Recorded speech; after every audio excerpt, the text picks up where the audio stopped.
Hi guys अस्सलाम वालेकुम। तो कैसे मेरे वीडियो के परिंदे, मैं उम्मीद करता हूँ सब खैरियत से होंगे। Physics 101 lecture number 42 important lecture है, काफ़ी हद तक इम्पोर्टेंट है क्योंकि आगे जितने भी लेक्चर हैं 42, 43 और 44 और 45 इसमें से काफ़ी हद तक जो है आपके क्विज और शॉर्ट क्वेश्चन आ जाते हैं। ठीक है, बेसिकली ये जो लेक्चर है ये केमिस्ट्री आपने अगर अच्छे से पढ़ी हुई है तो आपके लिए ये काफ़ी हद तक ईजी हो जाएगा। ठीक है, क्योंकि इसमें हमने ज़्यादा बात जो है वो मैटर की करनी है और उसके अंदर काफ़ी साइंसदानों की जो मतलब खिदमात हैं उनका ज़िक्र किया जाएगा। न्यूटन, आइंस्टाइन, जो यहाँ पे ब्रोगली एंड बहुत ज़्यादा साइंसदान हैं जिन्होंने यहाँ पे आगे के लेक्चर में अपनी खिदमात का जो है ज़िक्र आएगा सबका। तो सबसे पहले वर्ड क्वांटम। क्वांटम बेसिकली क्या होता है? क्वांटम को समझने से पहले हम एक बात को समझ लें कि सबसे पहले एक साइंसदान जिसने एटम को छोटे-छोटे ज़रात में यानी कि डिफाइन किया। एक्चुअल में क्वांट एटम जो है ये एक एटमस वर्ड है, ठीक है? जिसका मतलब ये है कि नाक़ाबिले तक़सीम चीज़। मिसाल के तौर पे उसने क्या लिया, उसने एक सेब को लिया साइंसदान ने, ठीक है? एक सेब को लिया, उसने उसको छोटे-छोटे हिस्सों में टुकड़ों में काटना। पहले उसने 4 हिस्से किए, फिर उसके फर्दर काटता गया, यहाँ तक कि उसने उस सेब को काट-काट के इतना छोटा कर दिया कि वो आँख से जो है बिल्कुल छोटा-सा, नाक़ाबिले तक़सीम, उसको फर्दर आप जो है काट नहीं सकते थे, इतना आखिरी टुकड़ा, ठीक है? तो यूनानी ज़ुबान में ऐसा पार्टिकल जो नाक़ाबिले तक़सीम हो, उसको उसने एटमस का नाम दिया, जिसको एटम कहा गया। एटम बेसिकली किसी भी चीज़ का सबसे आखिरी टुकड़ा है। और पहले तो उस वक़्त यूनानी टाइम पे ये चीज़ तसव्वुर की जाती थी कि सबसे छोटा पार्टिकल एटम है। लेकिन एटम के अंदर भी बाद में हमने यानी कि साइंसदानों ने, जो आगे की न्यू नेचर के साइंसदान थे, उन्होंने इसको मज़ीद जो है टुकड़ों से डिवाइड करके एटम के अंदर जो है न्यूक्लियाई, प्रोटॉन, न्यूट्रॉन, इन चीज़ों में इसको डिवाइड कर लिया, ठीक है? एटम से आगे भी फर्दर चीज़ें। लेकिन उस वक़्त सबसे तकरीबन 1900 की बात है जब उसने ये चीज़ दरियाफ़्त की थी कि सबसे आखिरी जो चीज़ है वो एटम है। यहाँ पे आपने क्या करना है, इसके अंदर सिर्फ रीडिंग पढ़नी है, इसमें कोई शॉर्ट क्वेश्चन नहीं है। वी हैव ऑलरेडी, वो कहता है कि हम जान चुके हैं कि क्वांटम जो है ऑफ लाइट कॉल्ड फोटॉन्स, जो लाइट है, रोशनी जो है, उसके अंदर जो छोटे-छोटे ज़रात होते हैं, रोशनी का सबसे छोटा ज़रा जिसको हम फोटॉन कहते हैं, ठीक है? वो कहता है कि word quantum means packet of the bundles, यानी कि छोटे-छोटे पैकेट हैं या बंडल होते हैं किसके, फोटॉन्स के।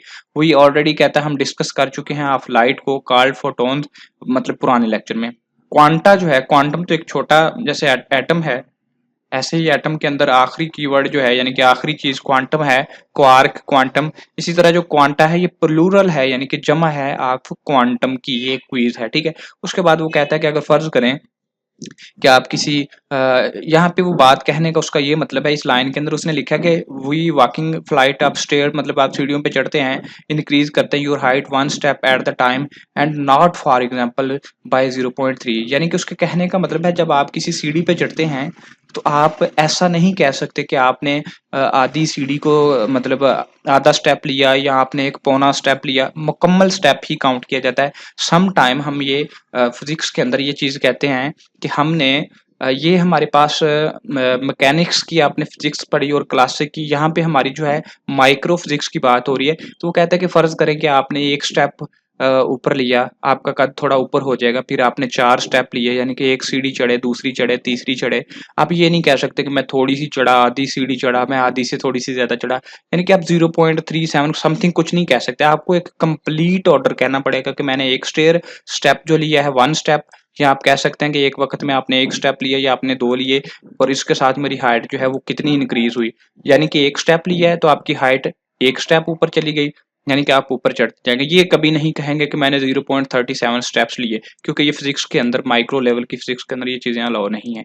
ये बात बता रहा है, बाकी कुछ नहीं है इसके अंदर, ये बस नॉलेज था, कोई शॉर्ट क्वेश्चन नहीं। उसके बाद quantum mechanics is the truly physics of the microscopic particle. अब हमने पहले तो पीछे जो फिजिक्स पढ़ी थी वो क्लासिकल फिजिक्स थी। क्लासिकल फिजिक्स के अंदर आप बड़ी चीजों के साथ मुवाजना करते थे, जैसे कि आपने लेंथ, मेजरमेंट, यानी कि मेजरमेंट नहीं, जैसे कि आपने बड़ी चीजों की फिजिक्स पढ़ी थी, जैसे कि आपने कहा सूरज, चांद, सितारे, इस तरह की चीजों, उनको आपने क्लासिकल फिजिक्स का नाम दिया था, हैवी बॉडीज। लेकिन जो क्वांटम की मैकेनिक्स है, क्वांटम बेसिकली इसको केमिस्ट्री आप कह दें, मैं इसको केमिस्ट्री ही कहता हूँ, क्योंकि क्वांटम की ये बिल्कुल छोटे जो छोटी चीजें हैं उसके ऊपर ये वर्क करते हैं। इसको क्वांटम मैकेनिक्स कहा जाता है, truly physics of the microscopic world, ठीक है? इसके अंदर आप किस चीज़ों का, छोटी चीज़ों का आइडिया मतलब छोटी चीज़ों में वर्क करते हैं। Size in the word, let's start from the atom. Atom से हम बात करते हैं, normally consider to be very small object. यहाँ पे कहता है कि हमारे पास जो एटम है ये बहुत ही छोटा ऑब्जेक्ट होता है। यहाँ पे उसने हमें कहता है यू कैन सी वगैरह वगैरह, ये सारी इबारत जो है ये कहाँ क्या लिखी है, इसके अंदर कोई शॉर्ट क्वेश्चन नहीं बनता, ये सिर्फ नॉलेज और क्विज के तौर पे है। यहाँ पे उसने बोला कि सबसे छोटा पार्टिकल जिसको अभी तक समझा जाता था वो एक एटम होता था। एटम की आगे वजाहत सारे लेक्चर में आनी है। यहाँ पे सबसे छोटा पार्टिकल जो था उसको पुराने टाइम पे समझा जाता कि छोटा एटम होता है। उसकी पावर कितनी थी, 10 की जो पावर है -10 जो है वो मीटर है। ठीक है, सबसे छोटा इसको पढ़ा जाता समझा जाता। लेकिन एटम को डिवाइड करके देखा गया, मतलब एक साइंसदान ने, इसकी आगे तफसील आएगी, साइंसदान ने ये बताया कि एटम के सेंटर में कोई पार्टिकल है जिससे चीजें रे टकरा के वापस आ जाती हैं। वो साइंसदान का भी आगे नाम आएगा, वो एक्सपेरिमेंट भी आएगा। तो उसने साबित किया कि एटम के अंदर कोई पार्टिकल है जो उसके सेंटर में न्यूक्लियस के नाम पे जाना जाता है। ठीक है, तो वो एटम को फर्दर जो है 4 गुना मजीद उसको अगर हम तोड़ते हैं एटम को, तो उसके अंदर न्यूक्लियाई मिलता है जिसकी ताकत जो है, ये सारे क्विज हैं, 10 की ताकत अगर -14 लेते हैं, -14, तो ये हमारे पास न्यूक्लियस यानी कि उसका आ जाता है। अब न्यूक्लियस को फर्दर तोड़ा गया और ये फर्दर जो है इसको तोड़ के 10 की ताकत -15 मीटर जो आई, इसको न्यूक्लियॉन का नाम दिया गया। न्यूक्लियॉन के अंदर जो है हमें मिलते हैं प्रोटॉन, न्यूट्रॉन। ठीक है, ये सारी चीजें इसके अंदर थी। उसके बाद उनको फर्दर तोड़ा गया तो अंदर सबसे आखिरी पार्टिकल क्वार्क है। अब क्वार्क की वैल्यू नहीं मालूम, ये सवालिया निशान इसलिए है क्योंकि आज तक कोई बंदा एग्जैक्ट क्वार्क की कितनी वैल्यू है ये कोई साइंसदान नहीं बता पाया। ठीक है, इसलिए इसको इसी तरह से छोड़ दिया। ये आपका एक शॉर्ट क्वेश्चन नहीं था, ये आपके क्विज थे। ठीक है, ये 10 टाइम्स स्मॉलर है एटम। ठीक है, उसके कहता है you can see the atomic nucleus is the 10, यानी कि उसकी वैल्यू लिखी है 10 की ताकत, 10 लिखा हुआ था यहाँ पे माइनस, तो वो कहता है कि 10 टाइम्स स्मॉलर है। ठीक है, यहाँ पे ये वैल्यू है 10 lakh.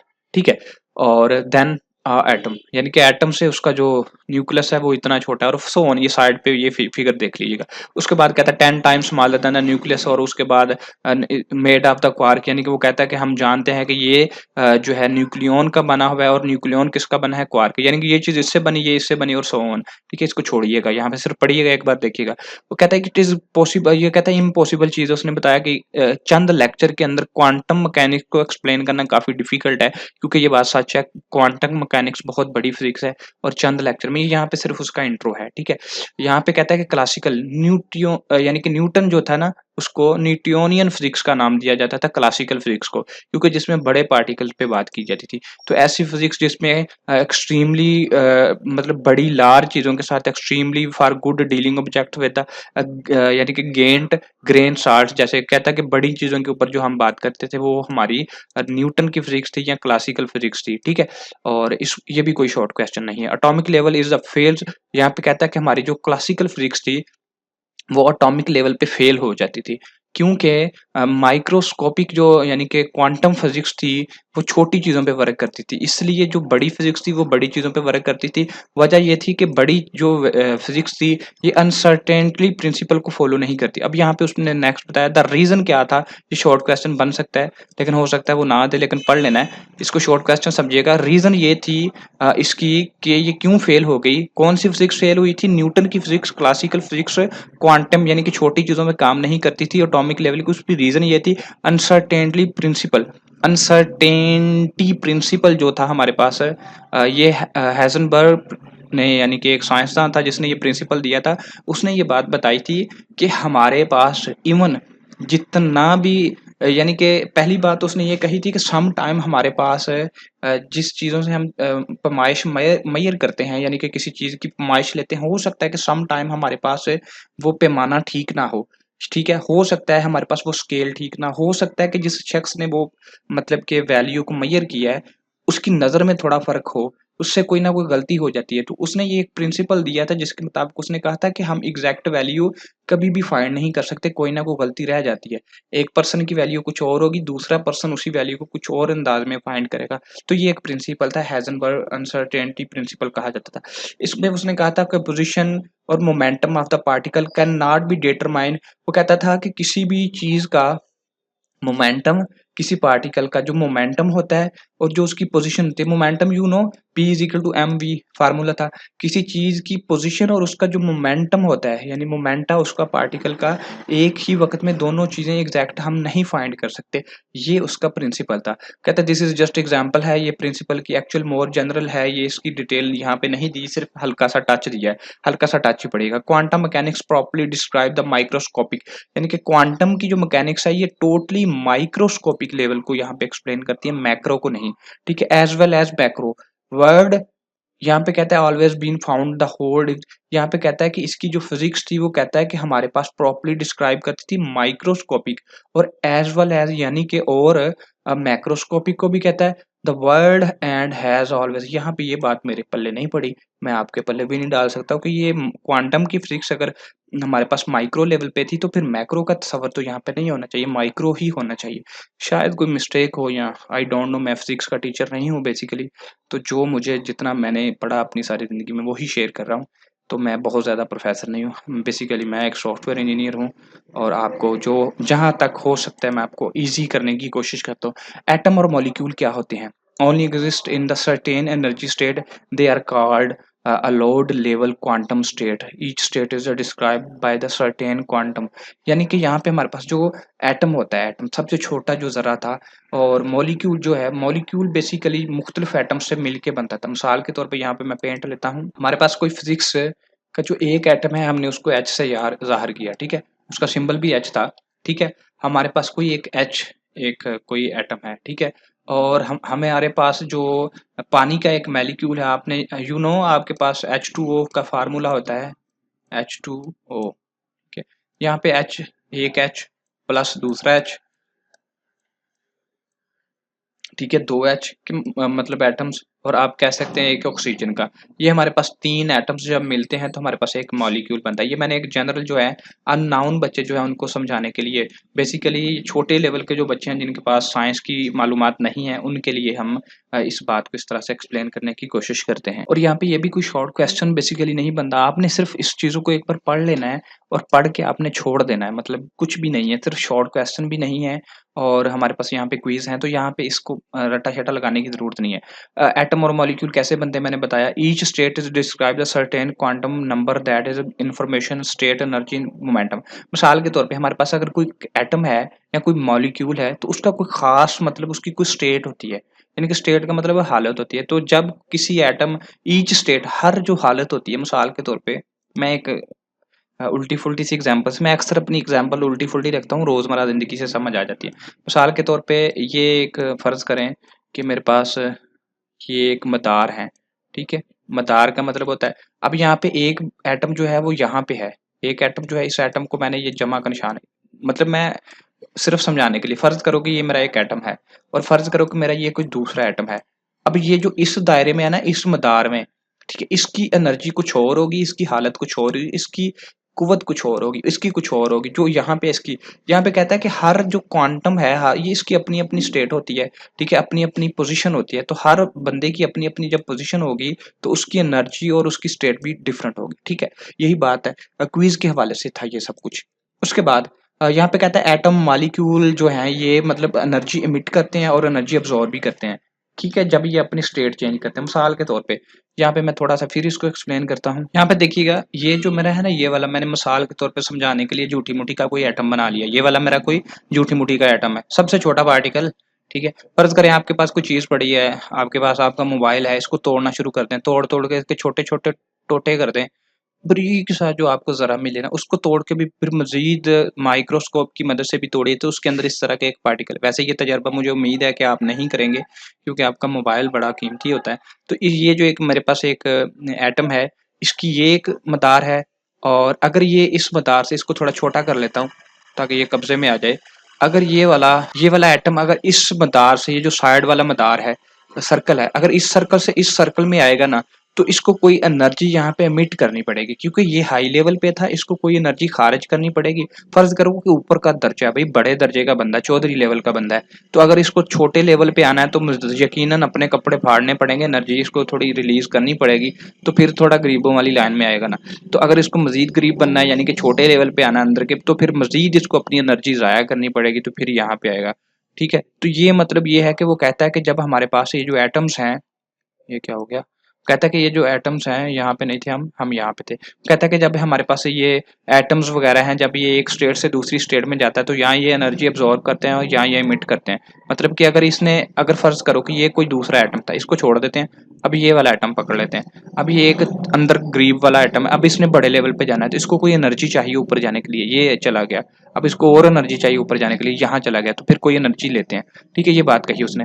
Amount of energy release absorb equal to the difference energy between. वो कहता है कि ये इनकी एनर्जी लेना और एनर्जी देना, इसका मतलब होता है E2 माइनस E1, यानी उसका जो डिफरेंस है उससे हम इसको निकाल लेते हैं। Quantum mechanics always deal with the probabilities, यानी कि प्रोबेबिलिटी पे ये वर्क करते हैं। प्रोबेबिलिटी का क्या मतलब होता है?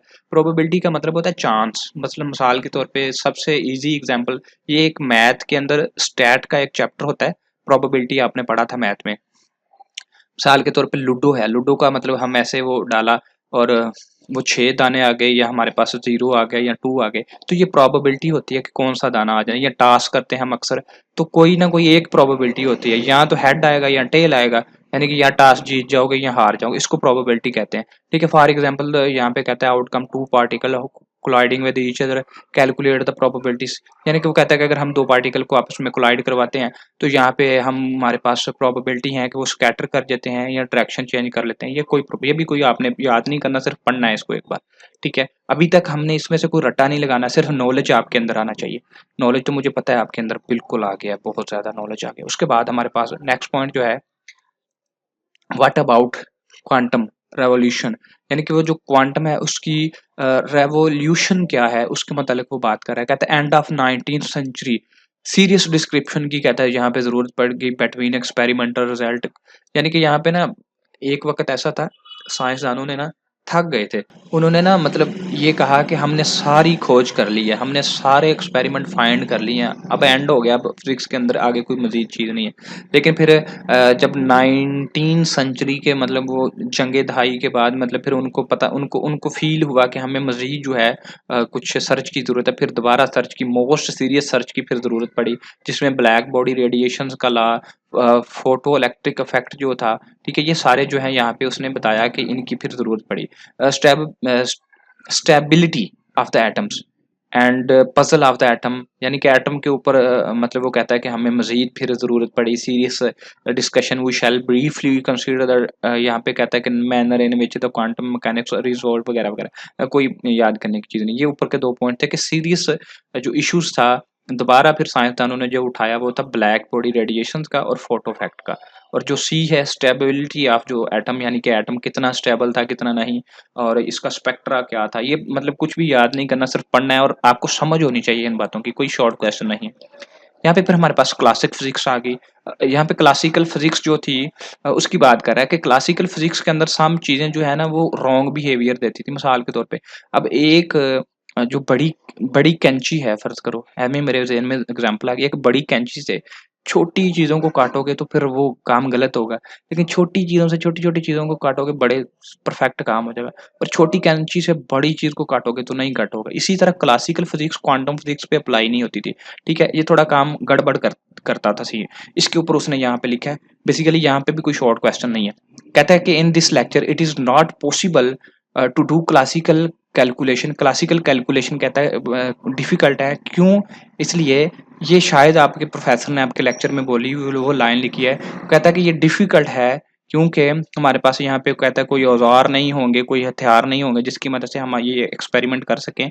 तो वो कहता है कि इट इज यहाँ पे कहता है कि classical calculation it is not possible. ठीक है, इन दिस लेक्चर हम कहते हैं इस लेक्चर में ये चीज पॉसिबल नहीं कि क्लासिकल कैलकुलेशन कर पाए। कहता है it is not difficult to show electromagnetic energy. कहता है इलेक्ट्रोमैग्नेटिक एनर्जी को शो करवाना डिफिकल्ट नहीं है।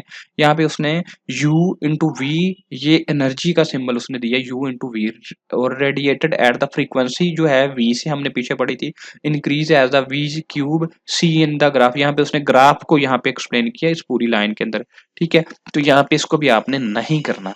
उसके बाद कहता है radiate over the frequency infinite, this is the clearly wrong, correct calculation was done by the max Planck. यहाँ पे उसने मैक्स प्लांक जो है एक साइंसदान था जिसने ये मतलब आपको थ्योरी पेश की, और उसकी थ्योरी के अंदर बहुत ज्यादा मतलब वजाहत थी, उसने एनर्जी क्वांटम उसका बेसिकली क्या कंसेप्ट था मैं आपको वैसे बताता हूँ कि रेडिएशन यहाँ पे ना सबसे बेहतरीन प्रोसेस ये था कि जब मैंने इस फाइल को चेंज किया ना माइक्रोसॉफ्ट वर्ड के अंदर, थोड़ी ख़राब हो जाती है, इस वजह से थोड़ा सा इसको समझने की कोशिश करिएगा। अदरवाइज इसका बेहतरीन जो स्टेप है वो इसकी पीपीटी स्लाइड होगी जिससे हम बात को इजीली समझ पाएंगे। यहाँ पे देखिए मैक्स प्लांक से एक साइंसदान था जिसने 1900 के अंदर इंट्रोड्यूस करवाया था एक concept constant nature to the explain black body radiation. Black body radiation का कंसेप्ट मैं आपको पीछे भी पढ़ा चुका हूँ कि जब हम किसी चीज़ को गर्म करते हैं या उसके ऊपर हम मतलब कोई हीट डालते हैं या किसी चीज़ से उसको हरारत मिलती है तो उसके अंदर ना एक रेडिएशंस निकलती है। मैंने बताया था फॉर एग्जांपल किसी डब्बे को गर्म करते हैं तो एक मखसूस सराख से कोई एनर्जी निकालती है। वो जो एनर्जी वो जो रेडिएशंस होती हैं उसको ब्लैक बॉडी रेडिएशंस का नाम दिया जाता था। उसके अंदर यहाँ पे उसने यहाँ पे कोई एग्जांपल दी है यहाँ पे एच जो है 6.63 multiply 10 to raise power -34 joule पर सेकंड है। ठीक है, और यहाँ पे जो एच को डिवाइड कर दिया 2 बाई पाई के साथ। ठीक है, ये यहाँ पे फार्मूला लगा के वो अपना निकाल रहा है। ये आपने बेसिकली याद नहीं करना, इसको क्विज के तौर पे आपने याद कर लेना, यानी कि कोई न्यूमेरिकल वगैरह नहीं है। अगर कोई न्यूमेरिकल मुझे मिला पास्ट क्वेश्चन में मैं करवाऊंगा। यहाँ पे इसके एक्सपेरिमेंट के अंदर क्या चीज़ थी इसको पढ़िएगा। यहाँ पे इसको मैं जरा जूम करता हूँ, अगर ये जूम हो नहीं पाया। बेसिकली इसके अंदर उसने ये कहा कि क्लासिकल हमारी जो थ्योरी थी वो गलत थी, वो रॉन्ग थी। बेसिकली वो ये कहना चाहता था कि हम जब भी किसी चीज़ को मेजर करते हैं उसकी जो रेडिएशंस होती हैं उसका जो स्पेक्ट्रम होता है वो डिपेंड करता है टेम्परेचर के ऊपर। उसने ये बात कही थी।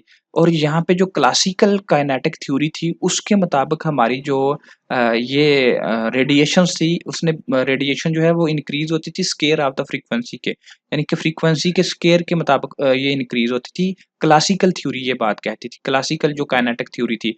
लेकिन ये कंप्लीटली रॉन्ग थी। अल्ट्रा वायलेट जो रेडिएशंस थी जो किसी चीज़ से निकलती थी वो डिपेंड टेम्परेचर पे करती थी। और इसी बात को नेक्स्ट जो है आगे एक साइंसदान थे यहाँ पे, ये प्लांक्स के अजम्पशन थे। ये भी देख लीजिएगा यहाँ पे बेहतरीन तरीके से लिखे प्लांक के जो अजम्पशन थे 1900 में उसने पेश किए। Radiations of the given frequency v, frequency को वी से ज़ाहिर करता है, could only emit and absorb in the quantum, यानी कि वो जो एनर्जी हम अब्जॉर्ब करते थे या हम इमिट करते थे उसका जो फार्मूला था वो E is equal to H v, यानी कि ये V जो फ्रीक्वेंसी है, एच उसकी रेडिएशन है, तो ये एनर्जी का वो फार्मूला उसने दिया। और यहाँ पे कहता है with this assumption Planck's came up with the formula that fitted well with the data, यानी कि वो कहता है कि ये जो उसका फार्मूला था ये बड़ा फिट रहा, ये आगे मतलब इसने एक इनकलाब बर्पा किया।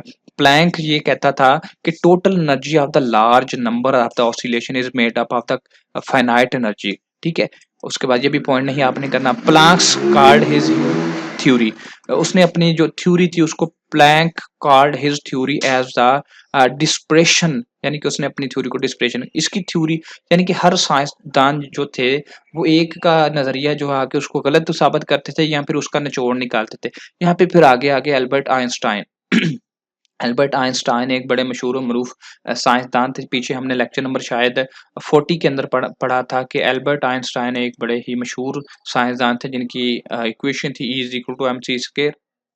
ठीक है, इनके पास्टुलेट थे quantum of the light, photon to explain the photo electric effect. ये फोटो इलेक्ट्रिक का इफेक्ट क्या था बेसिकली यहाँ पे गौर कीजिएगा। हमारे पास आइंस्टाइन ने ही बताया था कि किसी मतलब जो हमारे पास होता है एटम उसके सेंटर में कोई न्यूक्लियस होता है। उसने क्या किया, उसने यहाँ पे एक प्लेट ली, एक बिल्कुल बारीक प्लेट थी सोने की, यानी कि गोल्डेड प्लेट थी। ठीक है, सोने की मत कहिएगा, गोल्ड की परत थी आप ये कह सकते हैं। तो उसने क्या किया कि इलेक्ट्रॉन जो होते हैं ये वाले उसने इनकी बौछार की इस प्लेट के ऊपर। ठीक है, इस पे उसने बौछार की, बहुत ज्यादा एटम आए, ऐसे आए ऐसे आए। ठीक है, अब क्या हुआ, सीन क्या हुआ बेसिकली जो इलेक्ट्रॉन होते हैं इनके अंदर एनर्जी होती है। आगे कोई इलेक्ट्रॉन है तो इलेक्ट्रॉन इसको उसने तजर्बे से, मैं शॉर्ट करूंगा बात को, कि उसने यहाँ पे क्या किया, एक यहाँ पे आया है इलेक्ट्रॉन। ठीक है, ये इससे गुजर गया सीधा, एक इलेक्ट्रॉन आया इससे ऐसे इधर को रिफ्लेक्ट हो गया, एक आया इधर को चला गया, एक इलेक्ट्रॉन सेंटर में आया और वो टकरा के बिल्कुल वापस आ गया। फिर उसने सोचा कि अगर जो हमारे पास एटम है, एटम बेसिकली एटम की थोड़ी सी गहराई बाद में बताता हूँ। उसने कहा ये जो हमारे पास यहाँ पे एटम्स हैं इसके सेंटर में कोई चीज है। क्या उसने समझा, उसने बोला कि इसके सेंटर में कोई चीज है जिससे हमारे इलेक्ट्रॉन टकरा के वापस आ गए हैं। अगर सेंटर में कुछ ना होता तो इलेक्ट्रॉन क्यों टकराता, क्योंकि एटम के गिर्द जो है इलेक्ट्रॉन, मिसाल के तौर पे ये हमारे पास एक एटम है। ठीक है, और ये एटम का न्यूक्लियस है और ये उसका मदार है। ठीक है, एक एटम का, और यहाँ पे फ़र्ज़ करो कि इलेक्ट्रॉन्स हैं, तो यहाँ से गुज़र गए, यानी कि वो रेडिएशन यहाँ से गुज़र गई, हर प्लेट की हर जगह पे एटम होते हैं, तो हर एटम से गुज़रती गई। लेकिन यहाँ पे जब यहाँ पे टकराई न्यूक्लियस पे तो वापस उसने कहा कि एटम के सेंटर में कोई चीज़ है, जिसको टकरा के इलेक्ट्रॉन्स वापस आ गए हैं।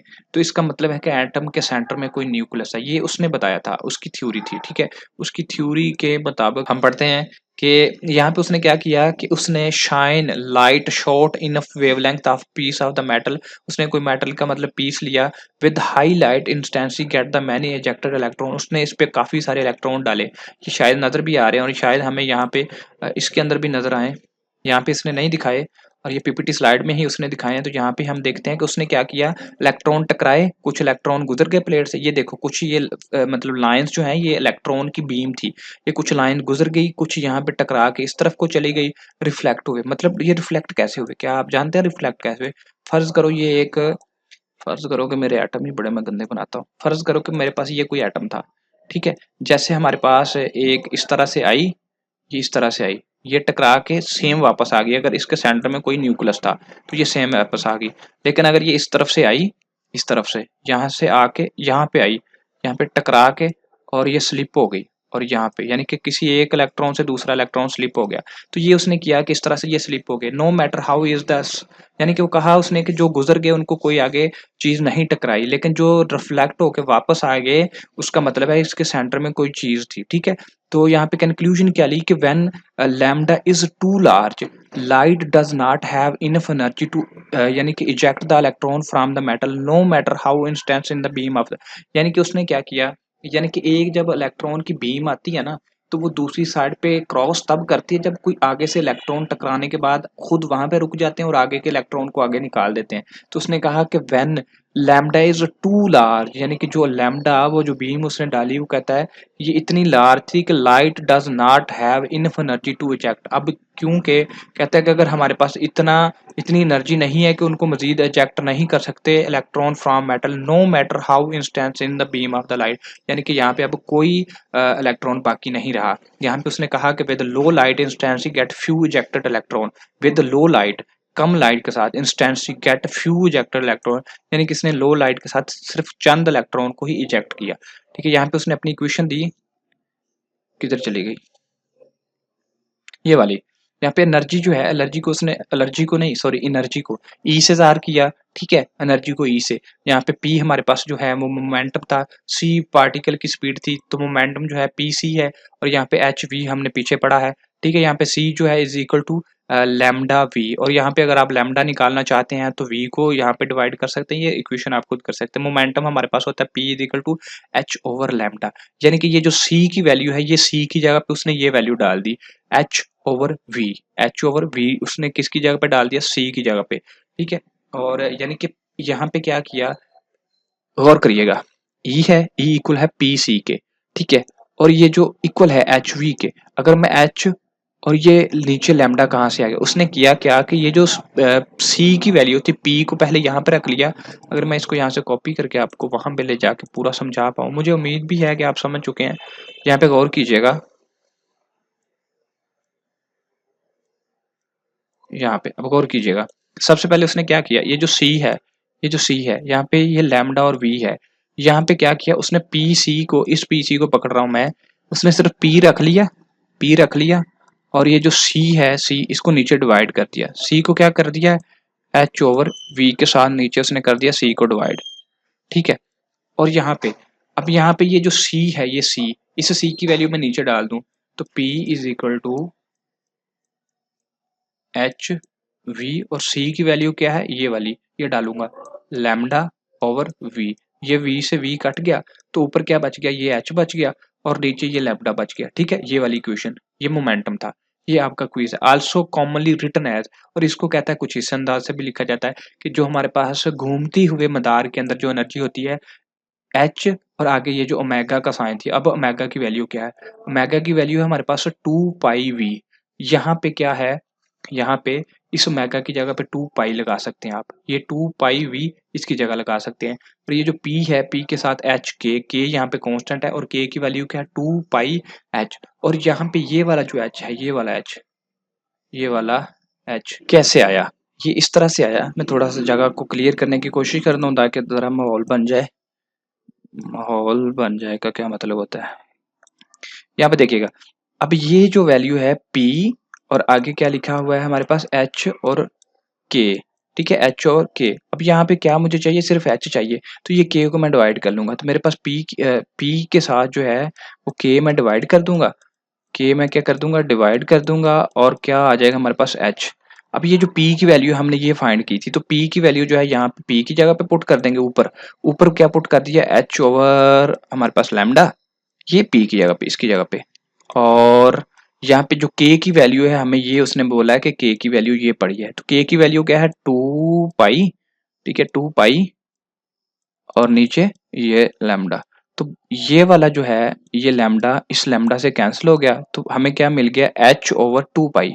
क्या मिल गया, H/2 पाई। तो यही आया ना, H/2 पाई। इस तरह से नहीं ये निकला। उसके बाद आगे चलते हैं। यहाँ पे तकरीबन जो पॉइंट्स हैं, मैक्स प्लैंक्स, प्लैंक्स नहीं है, मैक्स प्लैंक्स, ये इसको थोड़ा मैं हाईलाइट कर दूं। यहाँ पे करेक्ट जो है इसकी जितनी भी इक्वेशन है उसको हमने अभी देखा भी है। यहाँ पे हमारे पास जो एब्जॉर्ब एनर्जी, इसकी थ्योरी के मुताबिक, जो इसका मफरूज़ा था उसके मुताबिक था कि हमारे पास कोई भी इलेक्ट्रॉन है या कोई भी एटम है, उसको एनर्जी जो है उसको ज़ाहिर किया जाता है इस फार्मूला के साथ। इसके अंदर जो हमारे पास ये प्लांक्स का कांस्टेंट था H, जो कि मैंने आपको बता दिया था पीपीटी स्लाइड के अंदर।